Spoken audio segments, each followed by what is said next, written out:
नमस्कार, आप देख रहे हैं न्यूज 18 बिहार झारखंड। मैं हूं आपके साथ रुचिका राज।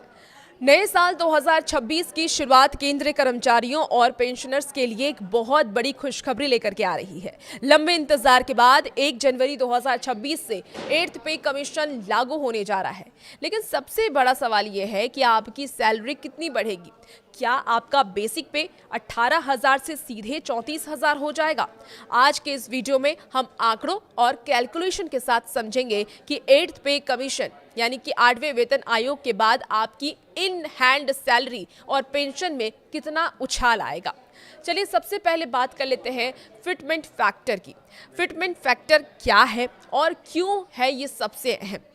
फिटमेंट फैक्टर का कैलकुलेशन भी चलिए हम समझते हैं इस वीडियो में। देखिए, वेतन आयोग में फिटमेंट फैक्टर वो गुणांक होता है जिससे कि मौजूदा बेसिक सैलरी को गुणा कर नई बेसिक सैलरी तय की जाती है। महंगाई के साथ कई अन्य पैमानों के आधार पर इसकी गणना की जाती है।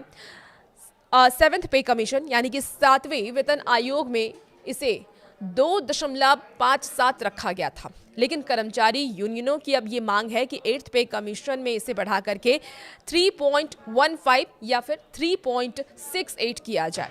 अगर सरकार फिटमेंट फैक्टर को 1.92 के आसपास भी रखती है, जैसे कि कुछ रिपोर्ट्स ये दावा कर रहे हैं, तो भी आपकी बेसिक सैलरी में भारी बढ़ोतरी होगी। चलिए उदाहरण से भी अब आपको ये समझा देते हैं कैसे बढ़ोतरी होती है। देखिए, वर्तमान में अगर न्यूनतम बेसिक सैलरी आपकी 18,000 है, अगर फिटमेंट फैक्टर 1.92 होता है तो नई बेसिक सैलरी 34,560 रुपये होगी। अगर ये 3.68 होता है यानी कि 3.68 हुआ तो आपकी सैलरी सीधे 50,000 के पार जा सकती है। हालांकि एक्सपर्ट्स के मुताबिक ये 34,000 से 35,000 के बीच सेट हो सकती है। अब सैलरी ब्रेकअप को भी समझ लेते हैं क्या क्या बढ़ेगा। तो देखिए, सैलरी सिर्फ बेसिक पे नहीं होती।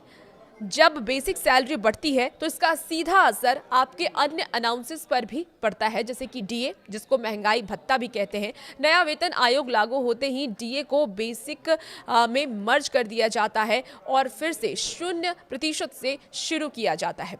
हाउस रेंट अलाउंसेस होता है। बेसिक सैलरी जब बढ़ती है तो इसका भी जो अनाउंसेस होता है वो भी बढ़ जाता है। बेसिक बढ़ने से आपका हाउस रेंट अनाउंसेस भी बढ़ जाएगा। देखिए, पेंशनर्स को भी इसका सीधा फायदा मिलने वाला है।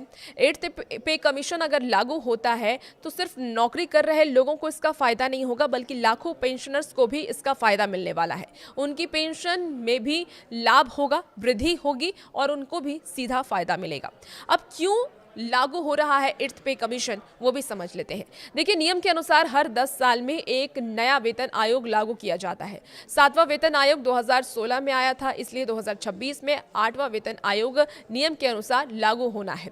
बढ़ती महंगाई और कर्मचारियों की परचेजिंग पावर को बनाए रखने के लिए सरकार वेतन में यह संशोधन करती है। अनुमान है कि इससे लगभग 48 लाख केंद्रीय कर्मचारियों को सीधा फायदा मिलेगा और 67 लाख पेंशन भोगियों को भी इसका सीधा फायदा मिलने वाला है।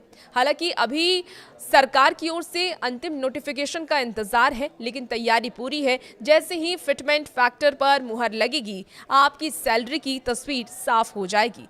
क्या आपको लगता है कि फिटमेंट फैक्टर 3.68 होना चाहिए? आपकी राय क्या है? कमेंट बॉक्स में जरूर बताइएगा। फिलहाल इस वीडियो में इतना ही। आप बने रहिए न्यूज़ 18 के साथ।